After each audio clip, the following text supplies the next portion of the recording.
This is the brief on the Emancipation Proclamation. Abraham Lincoln's famous 1862 document didn't just appear out of nowhere, you know. It was actually a massive, game-changing strategic move that completely redefined why the American Civil War was even being fought. Now you might be wondering, wait, didn't this just free everyone overnight? Well, let's dive into what actually happened. First, we've got to look at the pivot and Lincoln's timing.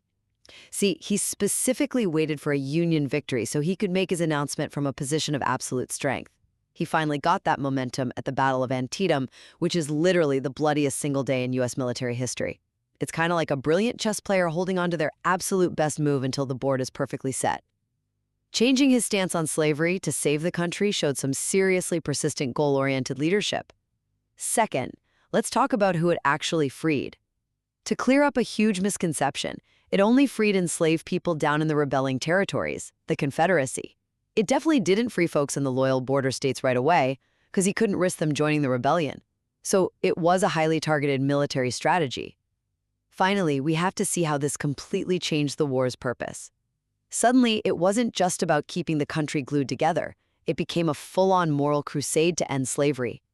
This gave the exhausted North a real new birth of freedom to fight for, and cleverly kept European nations from stepping in to help the South.